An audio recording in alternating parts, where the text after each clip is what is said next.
정부가 제약바이오 사업 활성화를 위해 신약 개발 지원에 팔을 걷었습니다. 앞으로 10년간 신약 연구와 3조 5천억 원을 투자한다는 계획인데요. 제약바이오 업체들은 적극적인 투자와 함께 기업의 자율성을 보장하기 위한 정부의 유연한 태도가 필요하다는 데 입을 모았습니다. 박경영 기자의 보도입니다. 보건복지부, 산업통상자원부, 과학기술정보통신부가 제약바이오 업계 육성을 본격화합니다.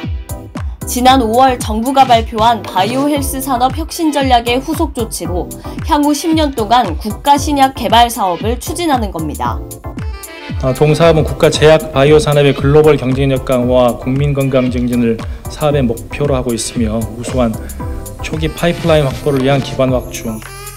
국가 신약 개발 사업은 초기 파이프라인 지속적 공급을 위한 연구 지원, 초기 연구가 임상 단계로 원활히 진입할 수 있도록 돕는 생태계 구축, 신약 개발 주요 단계별 장벽 해소를 위한 지원 등 4개 부문으로 이루어집니다.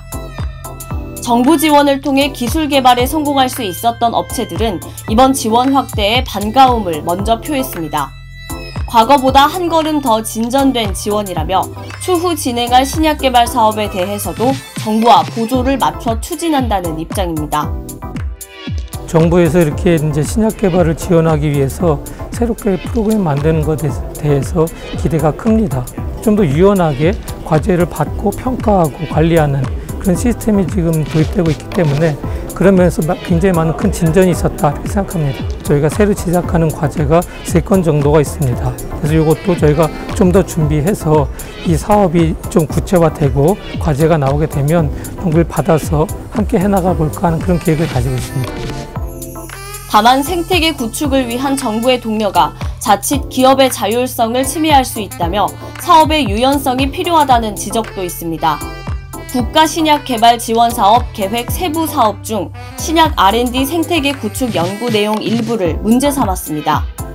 후보 물질 도출 및 최적화 단계와 비임상 단계에 대한 중소 중견기업의 연구개발 활동을 중점 지원하고 국내 연구 수탁기관과 제조 수탁기관을 활용해 국내 신약 개발 역량의 전반적인 향상을 유도한다는 내용은 재검토가 필요하다는 지적입니다.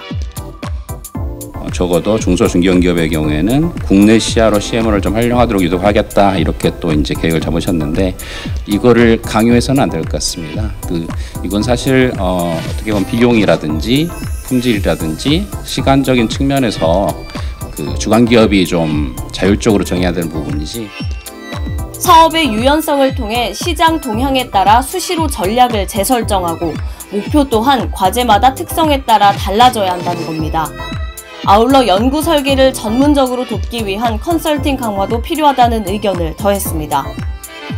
정부는 3조 5천억 원의 예산을 들여 신약 개발을 지원할 방침.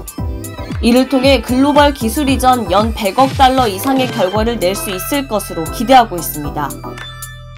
신약으로 집중되는 국내 바이오 제약 산업. 신약 개발 지원에 팔을 거둔 정부와 국내 기업의 협업으로 글로벌 신약 수출이라는 목표를 달성해낼 수 있을지 주목됩니다. 박스뉴스 박경현입니다.